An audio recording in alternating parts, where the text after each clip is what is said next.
So, good morning and welcome to this session about tactical AI with business impact. I'm glad about being with you and looking forward to our discussion. Let me start the session with a citation. It is difficult to think of a major industry that AI will not transform. This includes healthcare, education, transportation, retail, communications, and agriculture. There are surprisingly clear paths for AI to make a big difference in all of these industries. That statement is from Andrew New, one of the AI pioneers. And once I heard that, it's about 10 years ago now, I was about completing my studies in physics. I was quite fascinated. It became clear to me, I want to become part of that AI-driven transformation of industry and society. I then started first in the research context to build AI applications. AI applications operated aboard aircraft. That's quite an interesting playground for AI because it then forces you to really think the autonomous thing from end to end. Then build AI applications for supercomputers, also a nice application field for artificial intelligence because on high performance clusters, basically such vast amounts of data are generated that basically don't allow you to inspect it manually. So you benefit a lot from AI for identifying, recognizing patterns in that amounts of data. Then moved into industry, build AI applications for different industries, automotive, energy, marketing finally, and finally started a company, Aspectivo, which is specialized on leveraging strategic insights from complex and huge data streams, of course, also by means of AI. Examples are monitoring, planning of smart infrastructure networks. In the energy context, another example is the analysis of leveraging strategic insights from online data streams for company strategy questions. Apart from these business-related activities, I'm glad about being part of an active AI community. Maybe the one or the other in the audience knows my blog, Einfach KI. If not, feel invited to visit our webpage here listed on this slide. There's a link out to the blog, to a Git, and the basic idea is here to share some best practice for the implementation of AI, to give advice on how to identify AI solutions, AI applications that matter for a customer and that pay out, that are of technical importance for customers and companies. And that is also the question which this talk will be about: tactical AI applications in companies.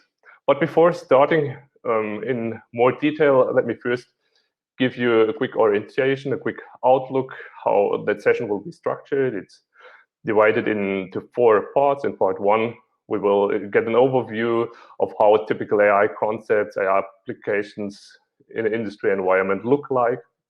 Based on that common understanding of AI, in part 2, we will discuss what the difference is between tactical AI solutions and so-called everyday AI applications.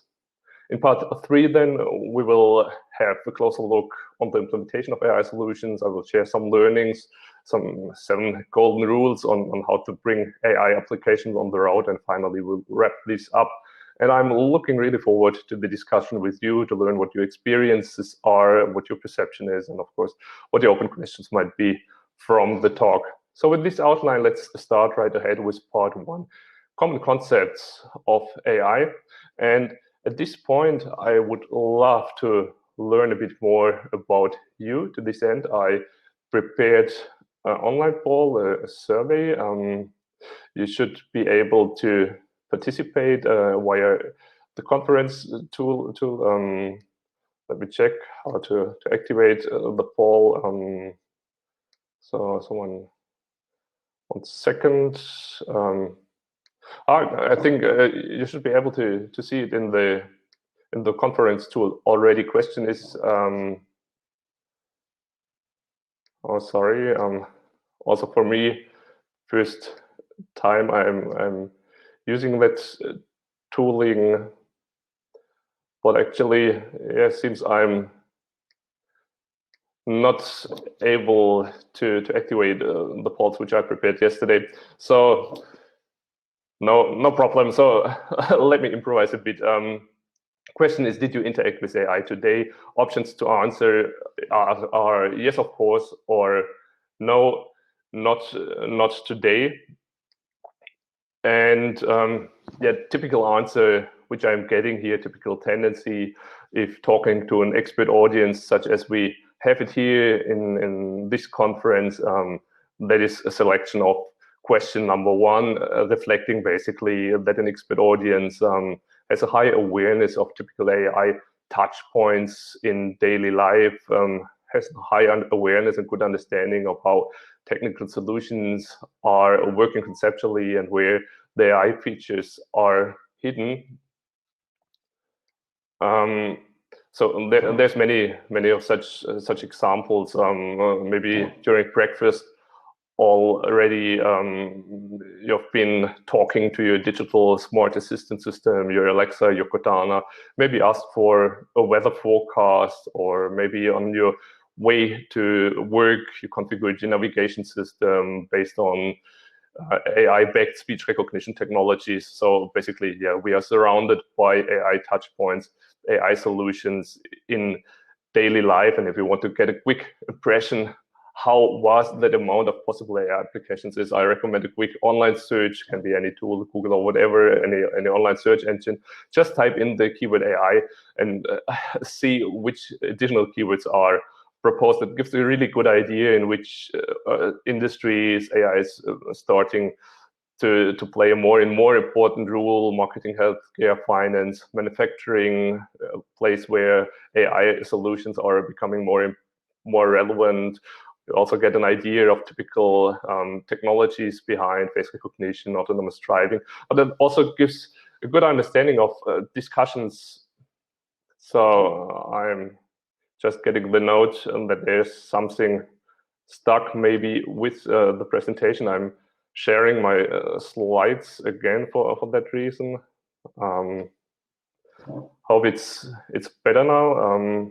Should be able to see a slide with a collection of keyword suggestions from an online search engine. Yeah, and if doing such research, you will get also an idea of all these sociological topics which are relevant to society with regards to AI. Privacy, for instance, data privacy, one of the big topics in Europe with GDPR, but also, of course, a lot of topics, ethical topics, playing a huge role globally, not of course only in the EU, such as discriminating AI, for instance. So a huge compilation of topics, and to my in my perspective, to my understanding, Deloitte, they did a nice job in structuring this in their white paper report from 2020, analyzed invest in AI sector that's massively growing, tripling every 2 years basically in the past, and continuing with a similar tendency. On the right hand of this slide, you find the leading sectors with regards to the adoption of AI solutions, with regards to invest. Front runner is healthcare, followed by finance, both industries where there's a lot of potential in the automation of processes, and in particular also in decision optimization based on AI. On position number 3, you find logistics. That's an interesting one because that has a lot of ecological implications, also on implications with regards to sustainability. On position number 4, we find e-commerce, online as well as offline, and yeah, and that's something very omnipresent. You are facing that online e-commerce targeting solutions as soon as you open any web browser on your PC or your smartphone device. But yeah, the applications, the business cases for AI are the diverse, are the technological concepts working in the background. And that slide, it gives a quick impression, a quick overview of the most important ones, of the typically consumed ones, expert systems. That's all the technology in the meanwhile available since in the 50s, doesn't need too much compute and is organized to know to organize knowledge, and then optical character recognition, and that's also a well-established technology core component nowadays of postal centers, mainly responsible for efficiency there. Then we have prediction and forecasting solutions. That's particularly interesting for many business cases, easy to implement. a lot of potential outcome. We have segmentation technologies, all that unsupervised stuff, which is used by marketing to understand customer growth. And finally, since the 2010s, roughly, with the advance of deep learning, we have speech recognition technology, computer vision, also omnipresent features. It became omnipresent and part of many applications and solutions in just roughly 10 years. So a huge amount of business concepts for AI, to summarize this, and a lot of technical concepts behind. And we can make use of this in a technical way when building solutions. And how that works, I will come back to this in part 2. But yeah, take home message here at that point, a vast amount of opportunities with AI. But before moving into section 2, the technical AI part, the actual one, let me dive a little bit deeper here in one technological concept that is machine learning. I picked that because it's part of a couple of those technical concepts here, basis for prediction and forecasting solutions, also for speech recognition and computer vision. And in particular, that machine learning concept is interesting because it's a very powerful and easy to implement tool for many business cases. And yeah, here on the next slide, this concept is visualized a bit. Yeah, machine learning sounds fancy, sounds somehow magic. You find it on a lot of slides, but the concept behind that's actually very simple. Typically consists of 3 components of machine learning setup. First component, first ingredient, that is data.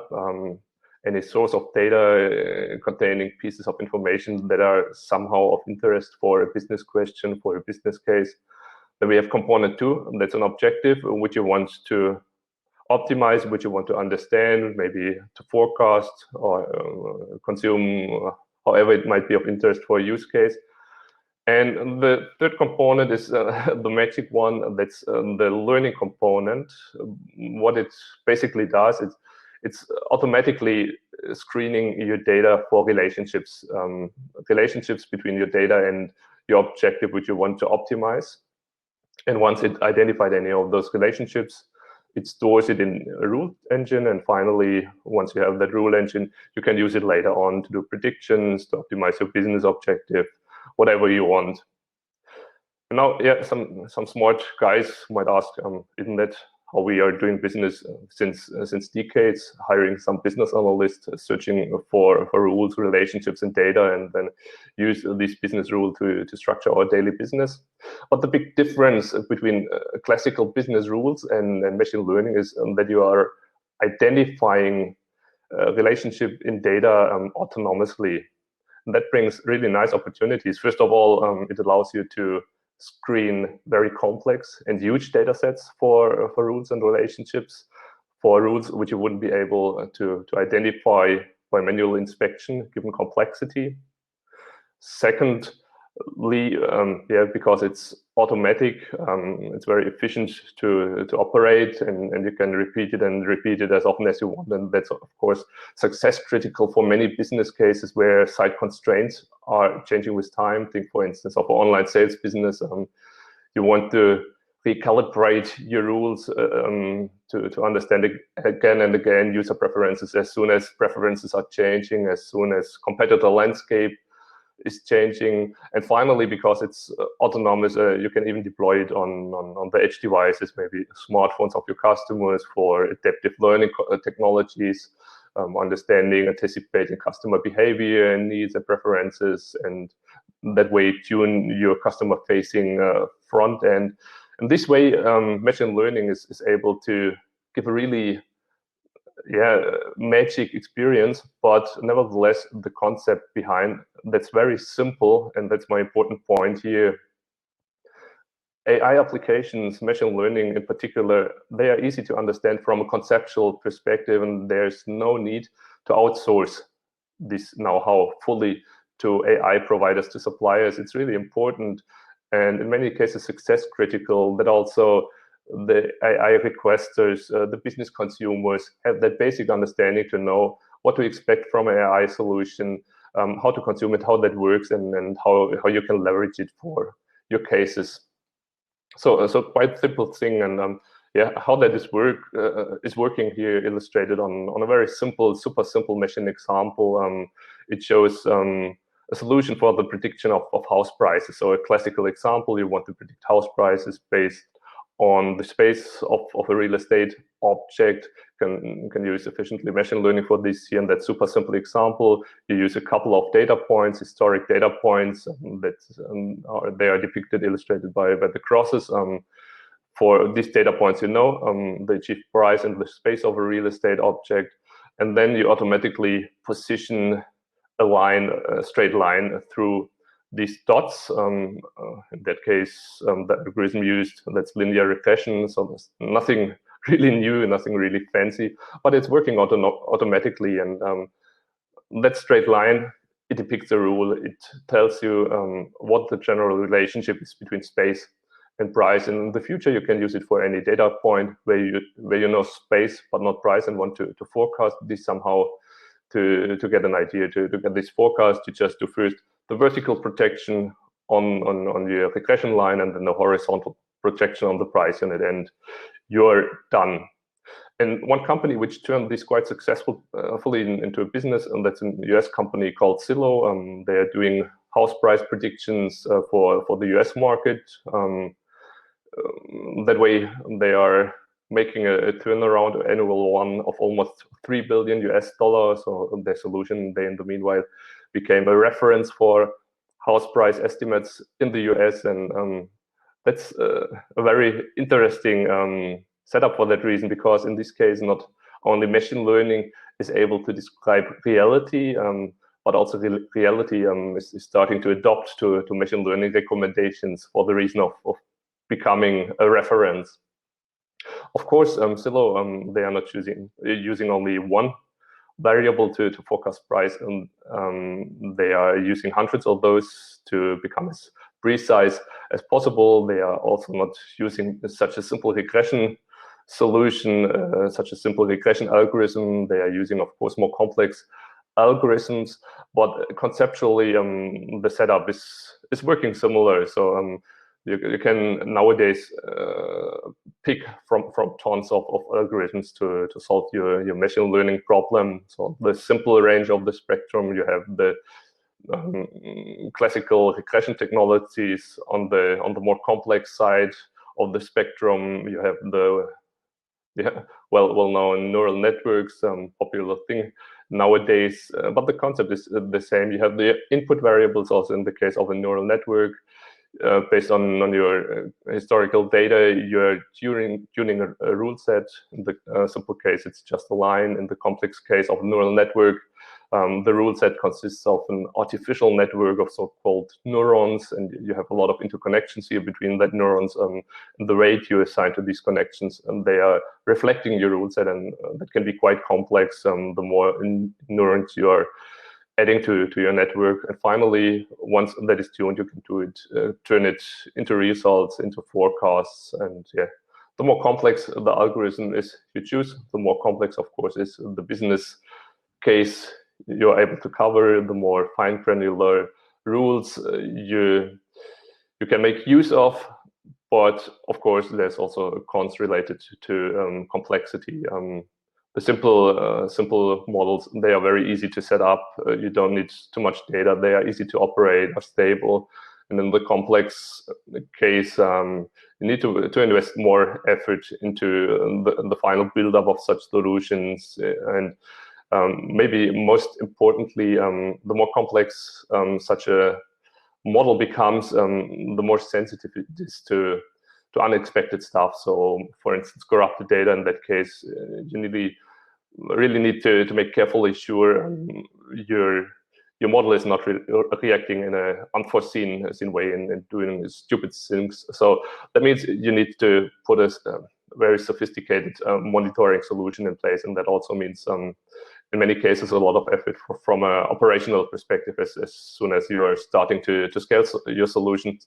So pros and cons related to simple and complex algorithms, and how you're typically approaching it is that you're doing a trade-off for your business case. Pick a solution that allows complexity needed to describe your business case, but don't add more complexity, not more complexity than actually needed for a business case. Yeah, but what's happening in the back, as mentioned, as stated, that's very easy to comprehend from a conceptual level, and important for all the involved parties consuming this to understand on a conceptual level what is going on here, to consciously pick a solution that makes sense for a specific business. And with this overview and basic understanding approach for AI, we are now coming to part 2 of this session, a comparison of technical AI and everyday AI solutions, and some advice on how to pick and select solutions for a business case. And for jumping into this session, let me first give you an example and let me share my understanding of everyday AI, artificial intelligence solutions. So what you are seeing here, that's a screenshot from a social network. In that case, it's from LinkedIn. You see here, there's a couple of threads suggested to me, which the network is thinking are of interest to me. So they are selected based on a historic interaction with content, some machine learning components, which are turning this into actionable recommendations. And now I'm faced here with that list of recommendations, and that's basically a core functionality of all social networks, of all targeting technologies, and intent behind is, of course, to maximize my user engagement on the website, on a platform. And with such solutions, we are faced basically the whole day. They became nowadays omnipresent. For that reason, I'm calling such solutions everyday artificial intelligence, because they are omnipresent. But I'm choosing this term without any negative connotation in any sense. So that's really sophisticated solutions operated at impressive scales by digital champion companies, basically. So there's nothing wrong with such everyday AI artificial intelligence solutions. But one important point here to take note of, because being omnipresent, such solutions are shaping or biasing our perception of how artificial intelligence solutions can and should look like. And that point is very important to keep in mind if companies for the first time are dealing with AI, maybe are ideating potential AI use cases. So in such cases, I often see that ideas are biased to this omnipresent stuff, which we are seeing day by day on all devices, such as, for instance, customer targeting. And that in many cases can become a problem, because if there is any rule that always holds, then it is one size generally doesn't fit all needs. And I think it's quite obvious that digital champion companies operate their omnipresent solutions at much different scales, at much larger scales than any classical company could achieve with an AI solution. Let me give one example. So think, for instance, of an online sales platform. They are operating a customer targeting solution, and the impact might be, let's say, 0.5% in sales conversion. And with millions of customers, that's a huge business impact for that online sales platform. So they don't even need to care about implementation and operations costs of such an AI solution.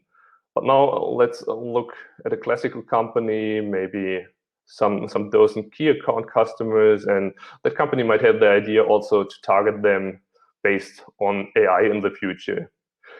In this case, the number of optimization cases, first of all, the scale is much smaller. So even from that perspective, might not make too much sense for the classical company to leverage AI-based automated targeting in their case. And in addition, also, although the business case might seem similar on a first glance, it's quite different. So they just have a couple of key account customers. In that case, it's important probably to rely on personal relationship, to exclusive services, and in that case, automated targeting, automated recommendations might even achieve the opposite of what is intended with the solution.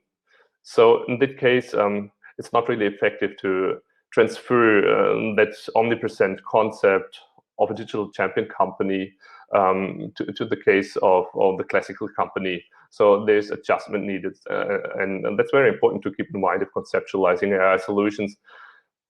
And yeah, given the technical challenges with the poll, I'm skipping. Next slide would be basically the question: what your typical AI customers are, if it's the classical companies or the digital champions. But I think a very obvious point, which many of us are facing talking to the AI providers amongst you, is of course in many of cases are conceptualized, are implemented in classical companies who are in the digital transformation phase, and for that reason, very important to have that aspect, the differences in scale, for instance, in mind.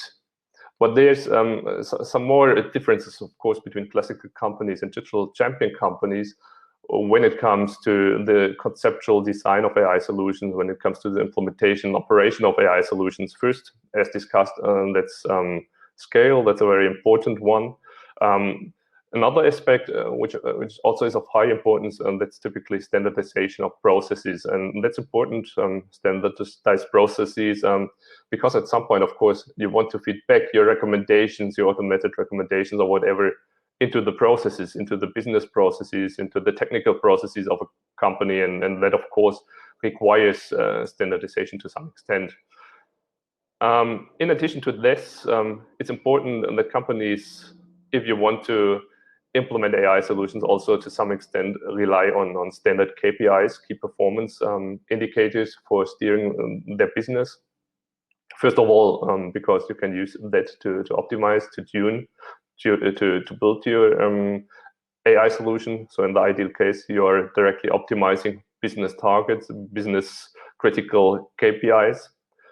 And secondly, and that's also important because at some point you simply want to evaluate how well your AI application is working, what the business impact is, and for that reason you also need to relate it back to KPIs which are meaningful in a company. So otherwise you won't fly blindly and will never be able to prove the business impact of what you have built. So that's also an important aspect. And third aspect here is third dimension, which is quite different or can be quite different in digital champion companies and classical companies if it comes to the build-up of AI solutions, and that's data citizenship. So that involves also all the topics, effort needed to access data, data quality, data access processes, and so on. That can also be quite different and can mean a lot of effort in classical companies. So it's good to have a close eye, a close look on this if conceptualizing AI solutions to make sure it's possible to implement them effectively. But yeah, what do I want to say with this slide? Shouldn't we implement at all any AI solution in classical companies? Now, that's of course not the message. In contrast, there's a lot of win-win potential in small and mid-sized classical companies when it comes to the adoption of AI. The important point from my perspective is that it's really helpful to take into account these three aspects: scale, standardization of processes, and data citizenship in a tactical manner when conceptualizing AI solutions. So really to make sure you're achieving what you want and you are able to implement it effectively. And how that could look like is visualized here on the next slide. So it's basically giving three tactical AI principles. That's basically summing up my experience of 10 years of building AI solutions in different environments. And those items here, those recommendations, they are tied back to the specifics of classical companies, which I've been discussing on the last slide. So first of all, it's very important to make sure that solutions, in particular for customers who are dealing with AI for the first time, that they are effective already on small scales. Simple reason is a customer who's testing out the potential of AI for the first time. He doesn't want to wait for years until seeing a return of invest. So there should be a positive result there as soon as possible, and then also before scaling out any AI solutions. There needs to be a proof of value, and that is only possible in a classical small company, at least in most cases, if the success is there at small scales already. And that rules out actually a lot of omnipresent everyday AI solutions, at least if you want to operate them on their own, if you want to build them on their own. Of course, a lot of options to consume such professional stuff in a pay-per-use manner, for instance. So that's aspect number one, which needs to be ensured.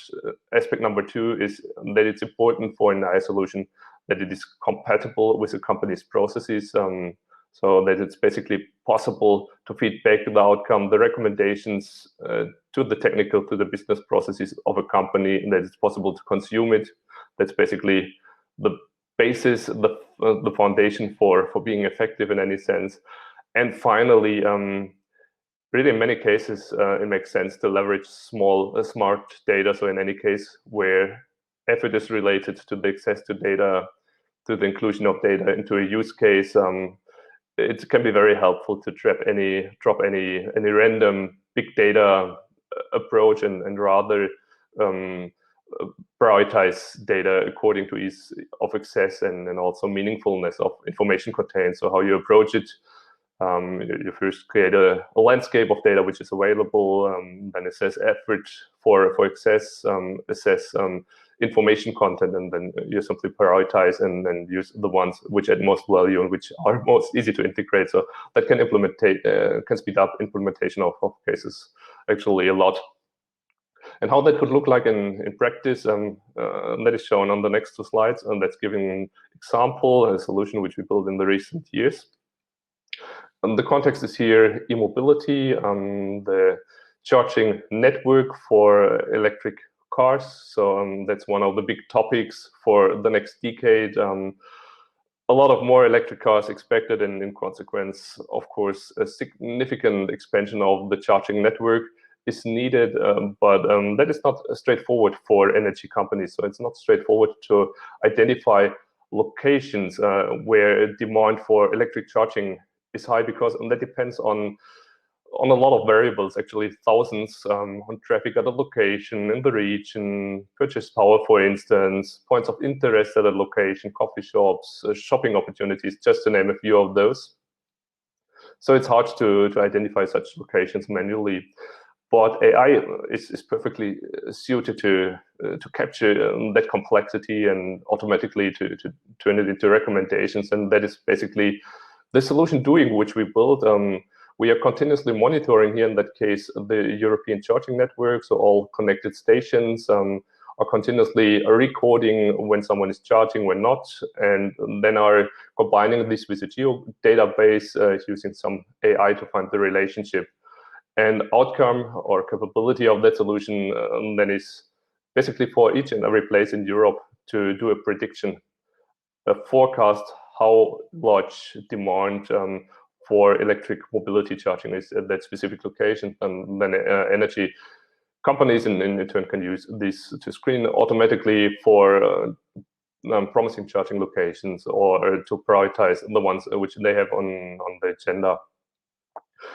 So in this case, the solution is quite effective, to relate it back to the technical AI principles, because in this case, it costs a lot of money to install a charging station. Even a couple of recommendations is enough to have a full return of invest of that solution. So it's working at small scales for that reason. No long turnaround periods needed to prove here any value.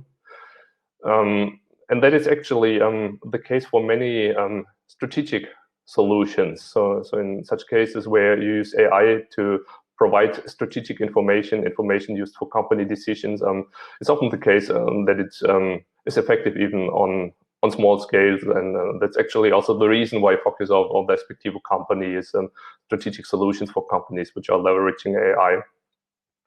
So secondly, it's quite easy to consume, which is also typical case for strategic decisions, because number of recommendations is relatively small, so you don't have millions of optimization cases, so you can just serve this as a report as on request, basically. So that's easy to integrate into companies' decisions processes. And so most importantly, maybe no system integration needed here in this case. All of this is operated as a standalone solution, the monitoring, the integration with the geo data, and also the model operations. And just the final report needs to be handed over to a customer, and also the third point, that's very effectively implemented because it's a standalone solution. So no integration with customer data systems in this case, no privacy concerns from customer side or whatever.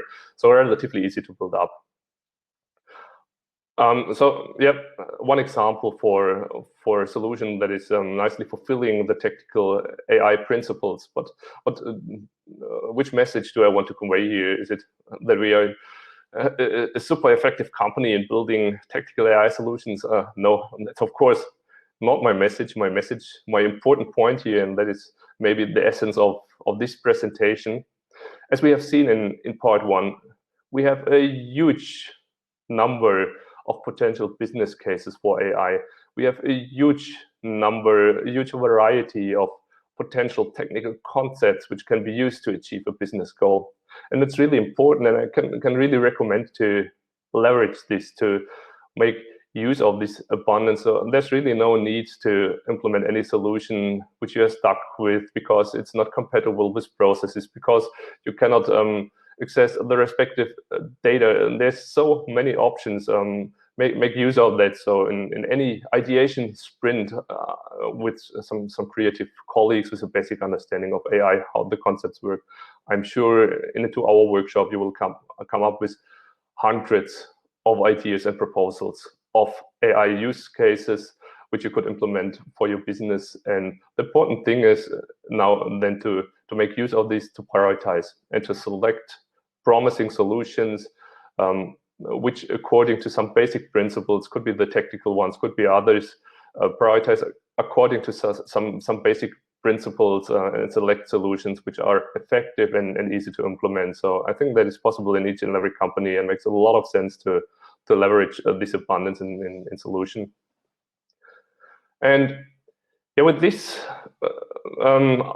with this statement, I'm coming to the end of part 2 of the session, and now moving to part 3, which is sharing some learnings basically on how to bring an AI solution on the road, how to implement it once you identify the promising use case. And let me go quickly through these recommendations. First rule is there should be a demand for an AI solution, and that's an obvious point actually, but it's not given in any case, in particular in companies which are in a digital transformation phase, which is good, of course. There's often a demand for AI solutions coming from top level, and it's important to back this back to working level, to the actual consumers of AI solutions, of a business case, to make sure the demand is given in the respective form. Otherwise, you have a fancy AI solution and you won't be able to consume it finally, so not possible to add in business value in this case. Second recommendation is to rely on KPIs. In that case, I don't mean business KPIs, I mean technical performance KPIs, which are used for AI solutions to quantify how accurate they are doing predictions, forecast, for instance. And the important point is such KPIs, of course, nothing wrong with it, but it's just numbers, and you need to give them a context to become meaningful. Here, for instance, let's take example Sahara. You build an AI solution forecasting sunny days, and in that case, your forecasting accuracy might be 99%, which sounds impressive. Most days you identified correctly the sunny days, but what does it mean? Is it good? Is it bad? And what often helps in this case is to ask your AI provider for a benchmark solution. So a naive model, maybe assuming every day, forecasting for every day that there's sun. And if such naive benchmark solutions give you 99.5% accuracy, then your 99% of your AI solution, that's not any value, and you want to consider to improve or to drop that solution. So such context is important for understanding where you stand with your AI solution. Number 3, and that's simplicity, and we talked about it already. Complexity costs money. So in particular, from an operations perspective, to make sure nothing unexpected is happening. So use complexity which you need for understanding, for reflecting your business case, but don't run into more complexity. Otherwise, a solution will become expensive. Then point number 4, and that is about data. Also nothing too much add here. Stepping back from random big data approaches can help in many cases, and rather prioritizing easy to access and meaningful data, and that can help for a quick implementation of a use case. Number 4, that's a new aspect that's about failing early and winning. So that's related to project management, which is different in an AI case from a classical IT project. And the difference is AI projects typically involve a certain level of complexity, because your AI component, you want to connect it with your data source systems, typically with your target systems, which you intend to consume your AI recommendations. And for that reason, yeah, you have a lot of infrastructural complexity, which costs money to implement. On the other hand, you are not sure often in the beginning how accurate your predictions will be. You will find it out on the course of a project. So that's a bad combination. A lot of uncertainty on the one hand, a lot of effort on the other hand. And what helps in this case is to shift the implementation, the infrastructure integration to the end of your project, your major invests, basically. And in the beginning of your project, do a careful assessment of the potential of your use case. And in many cases, that's easily possible. You build a so-called AI prototype for that reason. To that end, to achieve that, you transfer simply your data into an analytics environment, build that prototype, which is similar to your final solution, and test how accurate it is working without any system integration. And once you have the solution which is fulfilling all needs, only then you are doing your major invest and integrate your IT infrastructure. 6th rule is about communication. Yeah, important one. Include your company, your employees as early as possible. That helps you to leverage a lot of enthusiasm and commitment, and helps you to rule out concerns, avoid rejection at an early stage. And finally, final statement, that is about synergies. So nothing to care about here, at least for first project in a company, first AI project. But what is nice to see from my perspective is, as soon as companies, in many cases, adopt the first successful AI projects, the employees which are involved here, they get a really good understanding of what questions could be addressed with AI, how other promising use cases could look like. So it makes a lot of sense to leverage this, and to make such employees from the pioneer projects also part of future ideation projects, follow-up projects, other ideas, and so on. So a lot of synergy potential when it comes to AI. And finally, yeah, I will wrap it up very quickly. In part 1, we had a quick overview of possible AI applications, business cases, technical solutions. So there's a lot of those. Let us leverage this by prioritizing AI solutions which are easy to implement and effective when it comes to outcome. And that has been detailed in part 2.